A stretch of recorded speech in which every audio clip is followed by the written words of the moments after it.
Hello friends. आज के हमारे इस वीडियो में हम जो डिस्कशन करने वाले हैं थ्योरी ऑफ कंप्यूटेशन के अंदर वो होगा finite automata as a language recogniser. जैसा कि मैंने आपको इससे प्रीवियस वाला जो वीडियो था आप उसे ज़रूर देख लीजिएगा। उसमें मैंने आपको टॉपिक्स बताए थे कि कौन कौन से टॉपिक्स हम फाइनाइट ऑटोमेटा से रिलेवेंट पढ़ने वाले हैं, आगे डिस्कस करने वाले हैं। और उसमें जो मैंने आपसे कहा था कि मैं इस पूरे वीडियो को 3 सेक्शंस में डिवाइड करूँगा ताकि वो वीडियोज़ की जो लेंथ हो वो छोटी ही रहे और ये हमें पढ़ते समय हमें बोरियत ना लगे। ओके, तो हमने इससे पहले वाला जो वीडियो था उसमें हमने देखा था basic introduction of finite automata, यानी कि फाइनाइट ऑटोमेटा होता क्या है, उसके टाइप्स कौन-कौन से होते हैं। और उसको हम जब टाइप्स में डिवाइड करते हैं तो एक टाइप होता है जिसमें हम बात करते हैं फाइनाइट ऑटोमेटा विथआउट आउटपुट, जिसको हम बोलते हैं फाइनाइट स्टेट ऑटोमेटा। और उसी फाइनाइट स्टेट ऑटोमेटा को हम यूज करते हैं कंपाइलर के अंदर एज अ लैंग्वेज रिकॉग्नाइजर। तो आज के हमारे इस वीडियो में हम इसको डिटेल में देखने वाले हैं कि कैसे हम कह सकते हैं कि एक फाइनाइट स्टेट ऑटोमेटा लैंग्वेज को रिकॉग्नाइज करता है, यानी कि स्ट्रिंग्स को कैसे रिकॉग्नाइज करता है। अब हम इस वर्ड का जो एक्चुअल मीनिंग है वो इस वीडियो में देखेंगे। तो ये जो टॉपिक्स थे उसके अकॉर्डिंगली अगर हम बात करें तो फाइनाइट स्टेट ऑटोमेटा, जिसमें सबसे पहला जो टाइप आता है फाइनाइट स्टेट ऑटोमेटा में वो आता है आपका डीएफए, यानी कि डिटरमिनिस्टिक फाइनाइट ऑटोमेटा। ओके, और डीएफए कुछ ऐसा दिखता है। अगर हम एक मैथमेटिकल मॉडल या उसके डायग्राम की बात करें तो ये है डीएफए का डायग्राम। अब डीएफए का डायग्राम जो है वो इसको डीएफए ही क्यों बोला जाता है, डिटरमिनिस्टिक फाइनाइट ऑटोमेटा ही क्यों बोला जाता है, ये सबसे पहला क्वेश्चन आता है। ओके, तो डीएफए इसको इसलिए कहा जाता है क्योंकि डीएफए की जो बेसिक डेफिनेशन है वो ये कहती है कि हर स्टेट पर हर इनपुट सिंबल का एग्जैक्ट एक ट्रांजिशन होना चाहिए, एग्जैक्टली एक ट्रांजिशन होना ही चाहिए। ओके, तो यहाँ हम देखें तो यहाँ हम दो तरह के इनपुट सिंबल्स यूज़ कर रहे हैं अपने ट्रांजिशंस पर, एक है ए और दूसरा है बी। और अगर हम यहाँ ध्यान से देखें तो क्यू नॉट स्टेट पर ए का एक ही ट्रांजिशन है, बी का भी एक ट्रांजिशन है। वहीं अगर हम क्यू वन पर देखें तो यहाँ पर ए का एक ट्रांजिशन दिया हुआ है जो कि एक सेल्फ लूप के फॉर्म में है और बी का एक ट्रांजिशन है। इसी तरह से यहाँ अगर हम देखें तो यहाँ पर बी का एक सेल्फ लूप बना हुआ है क्यू टू स्टेट पर और क्यू टू स्टेट पर ए का भी एक ट्रांजिशन बना हुआ है। इसी तरह से Q3 जो कि एक डेड स्टेट है, इस स्टेट पर भी ए और बी के ट्रांजिशन बने हुए हैं। तो ये जो आप डायग्राम देख रहे हैं ये एक डिटरमिनिस्टिक फाइनाइट ऑटोमेटा का डायग्राम है क्योंकि हर स्टेट पर हर इनपुट सिंबल के लिए एग्जैक्टली एक ट्रांजिशन दिया हुआ है। ओके, देन ये जो आप देख रहे हैं इसको कहा जाता है ट्रांजिशन डायग्राम, और ये जो आप देख रहे हैं टेबल फॉर्म में इसको कहा जाता है ट्रांजिशन टेबल रिप्रेजेंटेशन। तो डिटरमिनिस्टिक फाइनाइट ऑटोमेटा जो है उसको आप दो तरह से बना सकते हो। एक, या तो आप उसका पिक्टोरियल रिप्रेजेंटेशन कुछ इस तरह से ड्रॉ कर सकते हो उसे, या फिर आप उसकी एक टेबल बना सकते हो, और ये दोनों आपस में इक्विवेलेंट होते हैं। यानी कि आप एक डायग्राम से टेबल बना सकते हैं या टेबल से डायग्राम बना सकते हैं। Okay, so this is called transition diagram and this is called transition table representation. हम डिटेल में आगे ये सब बनाने वाले हैं। ओके, आपको बहुत ज़्यादा टेंशन लेने की ज़रूरत नहीं है कि ये बनता कैसे है या ये कैसे क्या है ये, तो ये सारी चीज़ें हम डिटेल में आगे ड्रॉ करेंगे कि ये डायग्राम बना कैसे है। ओके, नाउ ये जो डायग्राम है ये डायग्राम किस चीज़ को रिप्रेजेंट कर रहा है, तो ये एक लैंग्वेज को रिप्रेजेंट कर रहा है। किस तरह की लैंग्वेज को रिप्रेजेंट कर रहा है, ये है set of strings over the alphabet A B, यानी कि ए बी की जितनी भी स्ट्रिंग्स पॉसिबल बन सकती है वो सब, but the condition is where string starts with A and ends with B. जो कंडीशन है वो ये है कि string should starts with A and ends with B, यानी कि ए से शुरू होना चाहिए और बी पर खत्म होना चाहिए। ऐसी स्ट्रिंग्स को रिकॉग्नाइज करने के लिए जो कि इस लैंग्वेज के सेट में आप देख सकते हैं कि ए बी ये सबसे छोटी स्ट्रिंग है जो कि ए और बी से मिलकर बनेगी, जिसमें स्ट्रिंग ए से शुरू होगी और बी पर खत्म होगी। ऐसे ही ए बी, यहाँ भी स्ट्रिंग ए से शुरू हो रही है और बी पर खत्म हो रही है, यहाँ भी स्ट्रिंग ए से शुरू हो रही है और बी पर खत्म हो रही है। देन ट्रिपल ए बी, इसमें भी स्ट्रिंग ए से शुरू हो रही है, बी पर खत्म हो रही है। तो ऐसी और भी बहुत सारी पॉसिबल स्ट्रिंग्स हैं जो कि इस लैंग्वेज में आती हैं। ओके, तो ये जो डायग्राम आप देख रहे हैं ये इस स्ट्रिंग के लिए है। ओके, इस तरह की स्ट्रिंग्स के लिए, इस लैंग्वेज के लिए है। सिमिलरली अगर हम एनएफई की बात करें तो नॉन डिटर्मिनिस्टिक फाइनाइट ऑटोमेटा किस तरह का दिखता है, पहले हम उसको देख लेते हैं। इनको हम डिटेल में आगे इस डेफिनेशन विथ डेफिनेशन हम डिटेल में पढ़ेंगे इन सबको, ये बनते कैसे हैं और जो है एनएफए का मीनिंग होता क्या है। बट फिलहाल समझने के पॉइंट ऑफ व्यू से अगर हम देखें तो नॉन डिटर्मिनिस्टिक फाइनाइट ऑटोमेटा जो होता है उसे नॉन डिटर्मिनिस्टिक क्यों कहा जाता है, तो डिटर्मिनिस्टिक फाइनाइट ऑटोमेटा के केस में क्या था कि हर स्टेट पर हर इनपुट सिंबल का एग्जैक्टली एक ट्रांजिशन होना चाहिए, है ना? तो वो डिटर्मिनिस्टिक होता है। तो यहाँ अगर हम देखें तो क्यू नॉट स्टेट पर सिंबल बी के लिए कोई ट्रांजिशन यहाँ ड्रॉ नहीं किया गया है। ये है नॉन डिटर्मिनिज्म। इसका मतलब ये है कि जब हम इसको इम्प्लीमेंट करेंगे तो उस केस में हम बी के लिए कोई ट्रांजिशन डिफाइन नहीं करेंगे। तो ये जो है ये हमारे कंपाइलर को कंफ्यूज कर सकता है कि अगर सिंबल बी आया तो उसको आगे क्या डिसीजन लेना है। तो ये कहलाता है नॉन डिटर्मिनिज्म। या किसी स्टेट पर एक से ज़्यादा सिंबल एक ही सिंबल के लिए एक से ज़्यादा ट्रांजिशन बने हों। ओके, यानी कि किसी स्टेट पर अगर ए के लिए एक ट्रांजिशन यहाँ बना है और एक और स्टेट होती Q3 और उस पर भी अगर ए के लिए ट्रांजिशन बना होता Q नॉट पर जो कि Q3 पर जाता तो उस केस में Q नॉट पर ए के लिए दो ट्रांजिशन हो जाते, तो उस केस में भी ये क्या होता, ये एक नॉन डिटर्मिनिस्टिक फाइनाइट ऑटोमेटा बन जाता। और यहीं अगर आप देखें तो Q2 स्टेट जो कि एक फाइनल स्टेट है, इस स्टेट पर भी हमने ए और बी के लिए कोई ट्रांजिशन ड्रॉ नहीं किया है ना? जबकि फाइनाइट और डिटर्मिनिस्टिक फाइनाइट ऑटोमेटा यानी कि डीएफए के अंदर हमने वो ड्रॉ किया था।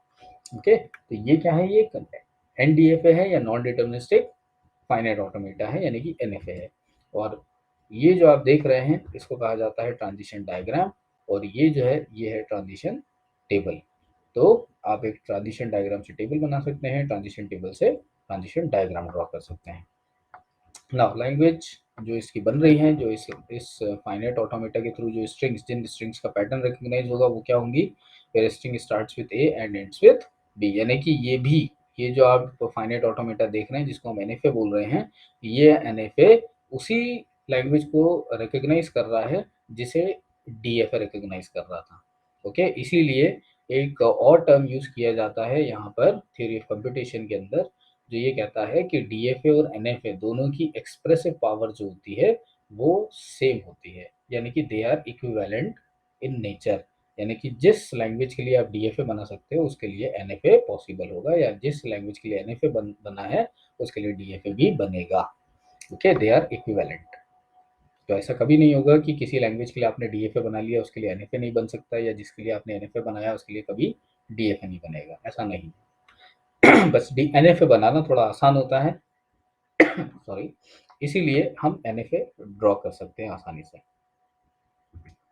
Now finite state automata as a language recogniser, हम फाइनाइट स्टेट ऑटोमेटा को लैंग्वेज रिकॉग्नाइजर की तरह कैसे यूज कर सकते हैं वो अब हम देखेंगे। तो उसके लिए हम वापस अपने उसी एग्जांपल पर आते हैं जो कि हमने डीएफए का लिया था। यहाँ पर सभी अल्फ़ाबेट्स के लिए ट्रांजिशन डिफाइंड है। अब यहाँ पर हम, क्योंकि हमारा एक ट्रांजिशन डायग्राम है, यहाँ पर हम अपनी जो स्ट्रिंग्स लेंगे उसी लैंग्वेज के लिए जिसमें स्ट्रिंग जो है वो ए से शुरू होना चाहिए और स्ट्रिंग बी पर खत्म होना चाहिए। ये कंडीशन हमें ए और बी की स्ट्रिंग्स के लिए दी हुई है। Okay fine. अब हम एक एग्जांपल लेते हैं। मान लीजिए हमारे पास एक स्ट्रिंग है A double B. Okay, A B ये हमारी एक स्ट्रिंग है। अब हम ये चेक करेंगे कि ये स्ट्रिंग जो है वो वैलिड स्ट्रिंग है या नहीं है। फाइन। तो इसकी वैलिडिटी को कैसे चेक किया जाएगा, यहाँ हम सबसे पहले इनिशियल स्टेट पर इनपुट देंगे ए। ये कैसे लैंग्वेज रिकॉग्नाइजर है ये देखते हैं। तो हमने पहले इनपुट दिया ए। अब ये इनपुट क्योंकि सबसे पहला अल्फ़ाबेट ए है तो क्यू नॉट स्टेट से ही, इनिशियल स्टेट से ही हम इसको रिकॉग्नाइज करना शुरू करेंगे। जैसे ही हम क्यू नॉट स्टेट पर ए को रीड करेंगे तो यहाँ पर जो ट्रांजिशन है वो हमें क्या बोलता है कि हमें क्यू नॉट स्टेट से कौन सी स्टेट पर ट्रांजिट हो जाना है, Q1 स्टेट पर। ओके, तो हम आ जाएंगे कौन सी स्टेट पर, Q1 स्टेट पर। यानी कि अब हमारी करंट स्टेट कौन सी है, Q1 स्टेट है। अब Q1 स्टेट पर हम अपना अगला सिंबल रीड करेंगे यानी कि सिंबल बी। हम हैं Q1 स्टेट पर और Q1 स्टेट पर हमें सिंबल बी रीड करना है। Q1 स्टेट बी को रीड करके क्या बताता है कि Q1 पर अगर बी आएगा तो हम ट्रांजिट होकर कौन सी स्टेट पर चले जाएंगे, हम चले जाएंगे Q2 स्टेट पर। ओके, तो मतलब अब हमारी जो करंट स्टेट है वो है Q2 और सिंबल जो अब हम अगला रीड करेंगे दैट इज ए। तो हमारा अगला सिंबल जो है वो है ए और हमारी जो करंट स्टेट है वो है अब Q2। ओके, अब इस Q2 स्टेट पर अगर सिंबल ए आता है तो हम वापस कौन सी स्टेट पर ट्रांजिट हो रहे हैं, Q1 स्टेट पर। ओके, तो हम कौन सी स्टेट पर आ गए, अब Q1 स्टेट पर हम मूव करके Q1 स्टेट पर आ गए हैं। इसी तरह से अब अगला सिंबल अगर ए आता है उस केस में Q1 स्टेट पर ए सिंबल के लिए ट्रांजिशन क्या दिया है, वो है ये सेल्फ लूप। यानी कि हम Q1 स्टेट पर जो सिंबल रीड कर रहे हैं वो है ए और हमें इस ट्रांजिशन के थ्रू हमें ये पता चलता है कि हमें कौन सी स्टेट पर रहना है, हमें Q1 पर ही रहना है, हमें कहीं मूव नहीं करना है, यानी कि हमारा जो ट्रांजिशन है वो Q1 पर ही रहेगा। ठीक है, सिमिलरली अब अगर हम Q1 स्टेट पर सिंबल B को रीड करते हैं, क्योंकि हमारी करंट स्टेट Q1 है और हमारा जो अब सिंबल है वो है B, तो Q1 स्टेट पर B के लिए अगेन ट्रांजिशन क्या है, Q2 पर जा रहा है। तो हम वापस कौन सी स्टेट पर आ जाएंगे ट्रांजिट होके, Q2 स्टेट पर आ जाएंगे। ओके, हमारी जो करंट स्टेट है वो क्या है, वो Q2 स्टेट है। सिमिलरली एट Q2 स्टेट अगला सिंबल क्या है, वो है सिंबल B। ओके, और हमारी करंट स्टेट क्या है, वो है Q2 स्टेट। अब Q2 स्टेट पर B के लिए हमारा ट्रांजिशन है वो क्या कहता है कि हमें Q2 पर ही रहना है। अब जब आप स्ट्रिंग को रीड कर रहे हैं और स्ट्रिंग का आखिरी अल्फ़ाबेट भी आपने रीड कर लिया, ओके, अब हम चेक करेंगे कि हमारी स्टेट कौन सी है। हमारी स्टेट है Q2 जो कि एक फाइनल स्टेट है, तो उस केस में इस स्ट्रिंग को क्या माना जाएगा, एक्सेप्टेड, यानी कि ये एक वैलिड स्ट्रिंग है। और ये एक वैलिड स्ट्रिंग है भी, क्योंकि लैंग्वेज क्या कहती है कि ये लैंग्वेज उन सभी ए और बी से मिलकर बनने वाली स्ट्रिंग्स का सेट है जिसमें स्ट्रिंग ए से शुरू हो और बी पर खत्म हो। तो हम देखें तो ये स्ट्रिंग जो है वो ए से शुरू हो रही है और बी पर खत्म हो रही है। और जब हमने इसको रीड करना शुरू किया इनिशियल स्टेट से, तो जब ये स्ट्रिंग खत्म हुई तो हम कौन सी स्टेट पर थे, हम अपनी फाइनल स्टेट पर थे। ओके, तो इस तरह से जो है स्ट्रिंग्स को रिकॉग्नाइज किया जाता है। चलिए, तो that is the valid string which is accepted.